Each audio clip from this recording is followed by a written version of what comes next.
Radio Publique Africaine.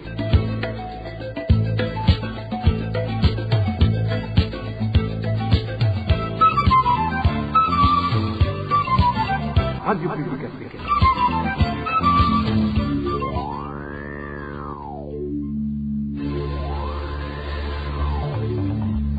C'est le moment de suivre le journal parlé en français. À la présentation, Josiane Mouzaned. Au sommaire de cette édition, un plan visant à éliminer certains membres du parti CNL pro Agatongwassa serait en cours de préparation. En province Ngodi, certains noms ont déjà filtré. Dans l'entretemps, une militante du même parti en province Bujumbura a été appréhendée ce mardi matin, accusée de collaborer avec des bandes armées.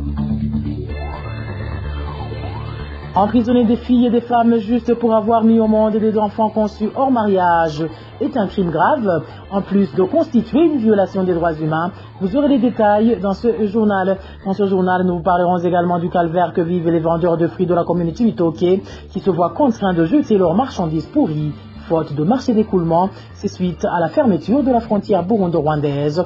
Voilà pour les grandes articulations. Bien le bonsoir chez vous, mesdames et messieurs. Tout de suite, le développement de ce titre.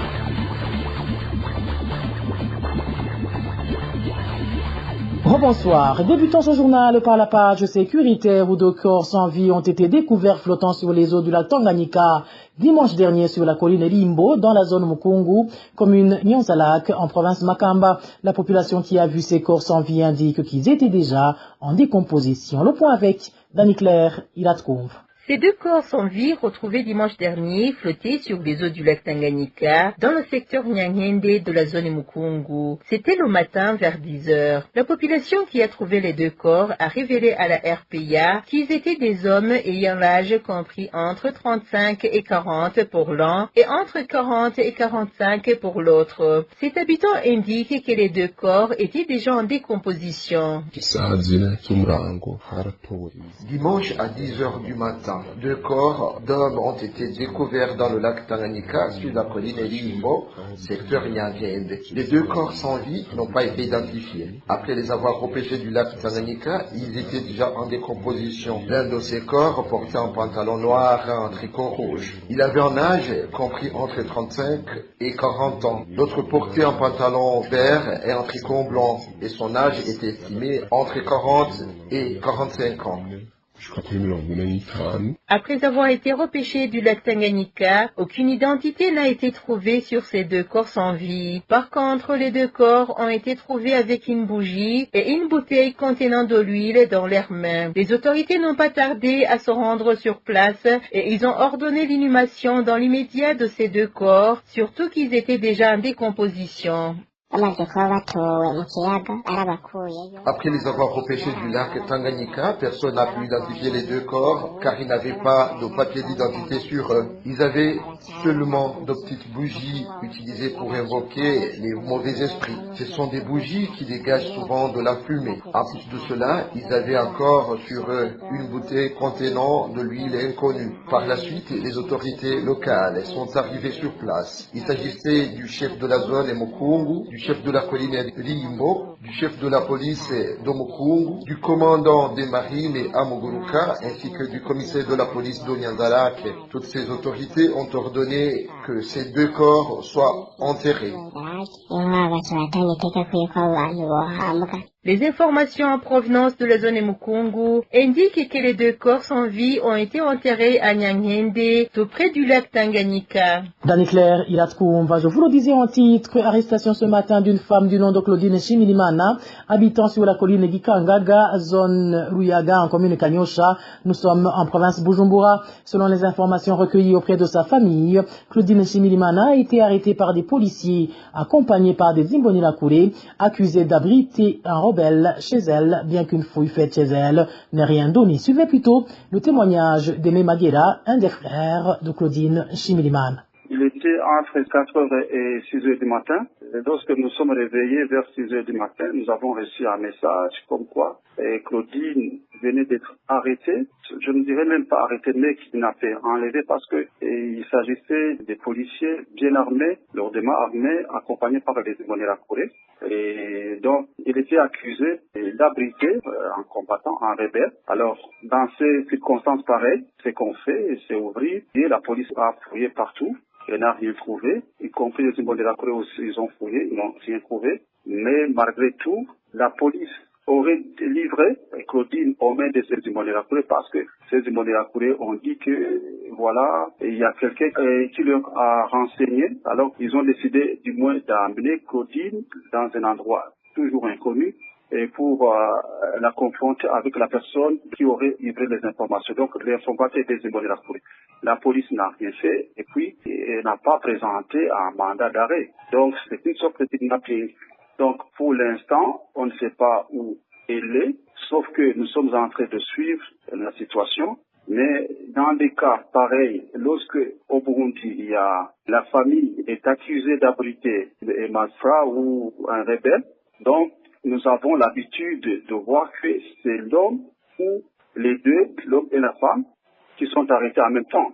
Mais chez le cas de Claudine, ça n'a pas été le cas parce que c'est Claudine qui a été enlevée et nous savons que son mari et Claudine vivent en harmonie. Ils n'ont aucun problème jusqu'à présent que nous connaissons entre eux. Aimé Maguera indique que l'arrestation de Claudine Chimilimana est une affaire politique, d'autant plus que ce n'est pas la première fois qu'elle est arrêtée pour des mobiles purement politiques. Encore une fois, Aimé Maguera. C'est une affaire purement politique parce que même en 2020, au lendemain des élections de 2020, Claudine a été inquiétée, elle a été brièvement même arrêtée parce qu'elle était accusée d'abriter une bande de rebelles. Cette fois-ci, elle est accusée d'avoir abrité un seul rebelle, mais en 2020, justement au lendemain des élections de 2020, elle a été arrêtée parce qu'elle était accusée du moins d'abriter des rebelles. Mais je crois que tout ça, c'est en fait, c'est parce que dans les coulisses, c'est ma soeur qui reste au pays. Alors, pour mettre pression sur la famille, il faut mettre pression sur moi. Elle est toujours marmelée parce que on sait que c'est ma sœur. En commune Kilemba de la province Ngodi, les membres du parti CNL se disent inquiétés par les listes comportant les noms des anciens représentants du parti CNL qui fut présidé par l'honorable Agathon Rwasa, qui ont été récemment établis par les responsables du parti CNDD-FDD en commune Kilemba, des listes des personnes qui seraient visées pour être exécutées. Les détails avec Elvis Nyomongé. C'est lors d'une réunion organisée le 18 mai cette année par le nommé Pascal Habiyakare, le responsable du parti CNDD-FDD en commune Kiremba, en collaboration avec d'autres responsables de ce parti, selon notre source à Kiremba, qu'ont été établies les listes des noms des anciens responsables du parti CNL, car il était encore présidé par Agathon Rwasa. Le but de ces listes serait de les éliminer car ces derniers ont refusé d'adhérer au parti CNDD-FDD qui est au pouvoir. Ces réunions qui préparaient ces plans d'exécuter les Inyangamugayo se faisaient dans la permanence du CNDD-FDD en commune Kilemba, dans la zone Gakeri. Ils ont été organisés par Habiyakare Pascal en collaboration avec le responsable du CNDD-FDD en zone Kilemba, nommé Bigimana Serge, le chef des Imbonerakure en zone Kilemba, qui s'appelle Mohiziwino Jean d'Odieu, ainsi qu'avec d'autres Imbonerakure. Au cours de ces réunions, ils ont établi des listes des Inyangamugayo qui sont derrière l'honorable Agathon Rwasa, qui doivent être assassinés le plus tôt possible parce qu'ils leur ont dit d'adhérer au parti CNDD-FDD, mais qu'ils ont refusé. Parmi les noms des Inyangamugayo du parti CNL qui restent fidèles à Agathon Rwasa, que le parti CNDD-FDD prévoit de tuer, plusieurs d'entre eux habitent dans la zone Kiremba. Notre source énumère certains noms qui figurent sur ces listes. Plusieurs personnes qui figurent sur ces listes habitent dans la zone Kiremba, car c'est dans cette localité que la plupart des responsables du parti CNL vivent. Les noms des personnes citées en premier sur les listes sont entre autres Kavakure Sébastien, Nimirangeza Claver, Nakirutimana Claver, Girukwishaka Benjamin, Zibakinga Damas, Bigimana, Manario Simon. C'est une très longue liste des personnes qui doivent éliminer. Ce qui étonne le plus les membres du parti CNL, c'est de voir qu'ils sont en train d'être pourchassés alors que le parti CNL, qui était dirigé par Agathon Rwasa, lui a été déjà dépouillé. Les Inyangamugayo de la commune Kiremba demandent ainsi aux responsables du parti CNDD-FDD de revenir à la raison car il n'est jamais profitable de faire écouler le sang des innocents. Ce qui surprend les Inyangamugayo, c'est qu'ils peuvent planifier de leur faire du mal alors qu'ils sont tranquilles et qu'il est bien connu que leur parti politique CNL a été donné aux autres personnes, par conséquent, qui ne sont pas en train de faire de la politique. Nous demandons ainsi aux responsables du CNDD-FDD en commune Kiremba, aux autorités locales et aux défenseurs des droits de l'homme de suivre de près cette situation, car faire couler le sang des innocents n'apportera aucun avantage pour la commune Kiremba ni pour le pays. La rédaction de la RPA, nous avons essayé de joindre par téléphone Pascal Habiyakare, le responsable du parti CNDD-FDD, pour donner des éclaircissements à propos de ces listes, mais sans succès. En page droits de l'homme, l'action des chrétiens contre l'abolition de la torture à ACAT Burundi en sigle s'insurge contre l'arrestation et l'incarcération des mères célibataires de la localité de Mitakataka. Nous sommes en commune et province. Bubanza Anita Gateretse, coordinatrice à ACAT Burundi, indique que cela vient s'ajouter à l'oppression que subit sans cesse la femme burundaise, dont notamment des viols. ACAT Burundi a appris avec consternation l'arrestation des mères célibataires par l'administrateur de la commune Bubanza, Nyonguru Olive, appuyé par la police. C'est une aberration et ACAT Burundi constate que cela découle des nouvelles peines introduites verbalement par le ministère de l'Intérieur. Martin Teretse, il a annoncé cela lors d'une réunion communautaire en commune Busiga, dans la province d'Ongozi, le 3 juillet en 2023. Cette décision, qui est contraire d'ailleurs à la dignité humaine, ne peut être prise verbalement car les membres du gouvernement prennent par ordonnance ministérielle toutes les mesures de mise en application des décrets du président de la République et des arrêtés du Premier ministre. Il s'agit de menaces qui pèsent illégalement sur les mères célibataires d'enfants nés des pères inconnus qui deviennent de victimes potentielles de violences à leur égard. Cette mesure est une oppression de plus pour la femme burundaise déjà confrontée au viol, au trafic humain et à la discrimination. Il est à souligner que ces mères célibataires d'enfants sont protégées par le code des personnes et de la famille qui prévoit que l'enregistrement des enfants naturels dont les pères ne sont pas connus, en son article 40, en précisant que l'acte de naissance de l'enfant naturel ne mentionne que la mère, sauf si l'enfant est simultanément reconnu par son père. Par ailleurs, ces mesures portent gravement atteinte à la dignité de ces mères célibataires, en violation de l'article 13 de la Constitution burundaise qui dispose que tous les Burundais sont égaux en mérite et en dignité. Tous les Burundais jouissent des mêmes droits et ont droit à la même protection de la loi. Aucun Burundais ne sera exclu de la vie sociale, économique ou politique de la nation du fait de sa race, de sa langue, de sa religion, de son sexe, de son origine ethnique. ACAT Burundi interpelle le gouvernement et le Parlement à veiller au bon fonctionnement des institutions du pays, conformément aux lois et règlements du pays ainsi qu'aux engagements nationaux, régionaux et internationaux de l'État du Burundi en matière de respect des droits de la personne humaine et des droits de la femme en particulier.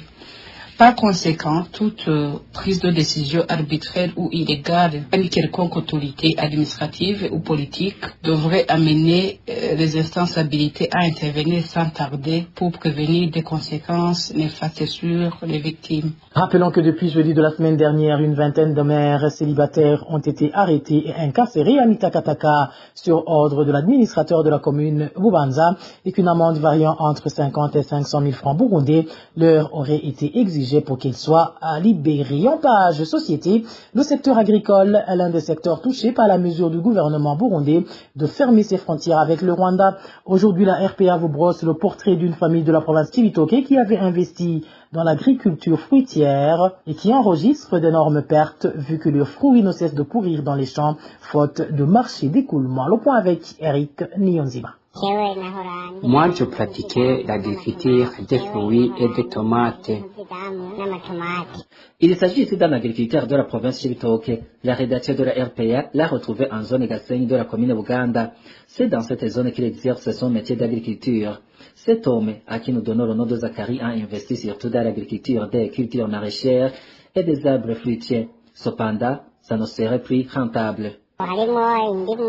Parmi les fruits que je cultivais, c'est entre autres le citron, de même que la culture de tomates et de pastèques. Je pratiquais cette agriculture parce que j'avais confiance au marché d'écoulement. Mais aujourd'hui, on n'a plus de marché, nos récoltes pourrissent comme ça. Les autres pourrissent dans les champs. Lorsque les frontières étaient ouvertes, l'on allait vendre nos produits au Rwanda et on revenait avec de l'argent qui nous permettait de subvenir aux besoins de nos familles. La situation serait beaucoup plus compliquée que les agriculteurs qui ont investi dans le même secteur que Zachary, que pas mal d'entre eux seraient en train de penser à changer de catégorie d'agriculture. Prenons par exemple les manguiers. C'est comme ils n'ont plus de valeur. On commence à les remplacer par d'autres cultures parce qu'on ne trouve plus de marché pour ces fruits. Il y a beaucoup d'effets négatifs pour les agriculteurs. On ne parvient plus à nous procurer de l'argent alors que l'on cultive pour avoir de l'argent et subvenir à nos besoins. Comme tant d'autres victimes de la mesure de la fermeture unilatérale des frontières, Zachary en appelle au dialogue. Nous, comme agriculteurs, nous trouvons que la seule solution serait que les dirigeants dialoguent. Ça nous permettrait, nous les agriculteurs, de travailler en toute tranquillité parce que ces problèmes nous affectent alors que nous sommes innocents. Pour rappel, la fermeture du 11 janvier 2024 intervient un peu plus d'une année après la réouverture effective de ces mêmes frontières. Merci à toi Eric Niyonzima de Chibitoke Cap sur Makamba où les habitants de la zone Mukungu en commune Nyanza-Lac accusent les administratifs et la police de complicité avec les tenanciers de la place dans la hausse des prix des boissons Braroudi. C'est au moment où les commerçants de ces boissons majorent les prix comme ils veulent sans que ces autorités lèvent le petit doigt, un silence justifié par les pots de vin qu'ils empochent de la part de ces commerçants. Suivez le témoignage d'un des habitants de la place qui s'est confié à la RPA.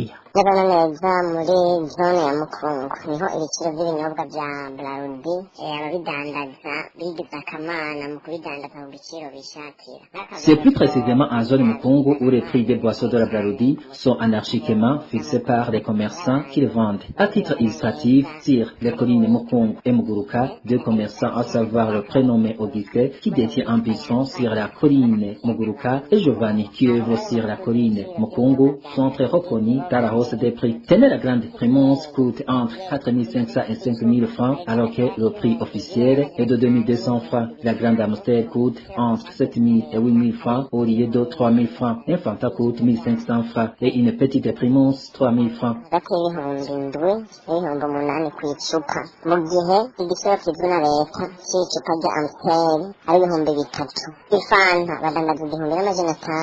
Seule la zone Mukungu connaît cette spéculation dans toute la commune de Nyanza-Lac. Dans les zones Kigwena et Nyanza-Lac, ils respectent les prix officiels. Mais sur les collines Mukungu, Muguruka, Nyangwe, les prix sont fixés anarchiquement par les commerçants. Jeudi de la semaine dernière, le prénommé Giovanni vendait la grande Amstel à 8 000 francs et le chef de poste de la police était dans ce buisson, mais lui était servi pour 5 000 francs l'Amstel.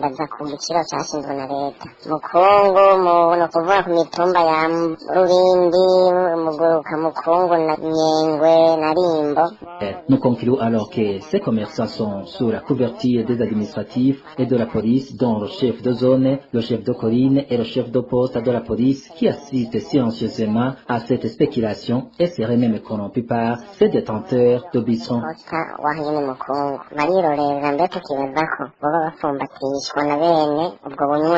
Hors de nos frontières, les travailleurs travaux forcés et l'exploitation des réfugiés burundais du camp d'Onduta en Tanzanie s'intensifient de plus en plus dans le but de les contraindre à se rapatrier. Chaque réfugié ayant l'âge actif est appelé à se présenter chaque matin à partir de ce lundi dans les travaux d'entretien des plantations forestières du gouvernement tanzanien, ce que ces réfugiés qualifient d'exploitation de l'homme par l'homme et demandent à l'Agence des Nations Unies pour les réfugiés, HCR en sigle, de les secourir. Le point avec Eloge Divin Rémiche. Les travaux forcés qui consistent à l'entretien des forêts du gouvernement tanzanien sont organisés 4 fois par semaine pour les réfugiés burundais. Ces derniers vont se présenter chaque lundi, mardi, jeudi et vendredi avec du matériel de travail comme les machettes et les pelles agricoles. Ils sont également recommandés de se présenter avec leurs papiers officiels d'enregistrement qui attestent qu'ils sont des réfugiés. Un de ces réfugiés affirme que ces décisions du gouvernement tanzanien viennent durcir davantage leur vie quotidienne, ce qui rendrait difficile l'entretien des familles. Nous subissons beaucoup d'aspects d'exploitation pendant qu'on nous donne une petite quantité d'aliments. On nous oblige de se présenter au lieu de travailler 7 heures du matin, étant informés pour rentrer à 14 heures. Ce corvée nous fatigue beaucoup et notre état abattu. Nous ne trouvons pas d'état pour aller chercher le bois de chauffage. Arrivé à la maison, nous trouvons une coupure de car ici en Douta, l'eau se coupe automatiquement à 12 heures. Et chaque adulte est obligé de se présenter dans ces travaux. Ces réfugiés burundais demandent à l'Agence des Nations Unies pour les réfugiés et d'autres organisations de défenseurs des droits de l'homme de leur porter secours. Nous sommes en train de subir une exploitation de l'homme par l'homme et c'est bénéfique pour le gouvernement tanzanien qui veut qu'on rentre mourir au Burundi. Nous demandons aux Nations Unies d'intervenir en même temps, RACER et d'autres organisations de défenseurs des droits de l'homme pour stopper ces travaux dont nous sommes victimes. Et même si les informations qui parlent de la fermeture du camp des réfugiés d'Onduta dans les jours à venir sont balancées ces derniers jours par des médias tanzaniens, le gouvernement de ce pays et le HCR ont rassuré que le camp restera ouvert et qu'aucun réfugié ne sera obligé de rentrer involontairement. Et voilà, mes fidèles de la RPA, c'est sur ce reportage de mon confrère Eloge Divin Rémicha que prend fin le journal en français de ce mardi 28 mai 2024. Merci à vous qui nous avez prêté une oreille attentive. Merci également aux équipes rédactionnelles et techniques pour leur franche et parfaite collaboration. À la présentation de ce journal, vous étiez avec Josiane Mouzanedza. Passez de bons moments chez vous. Au revoir.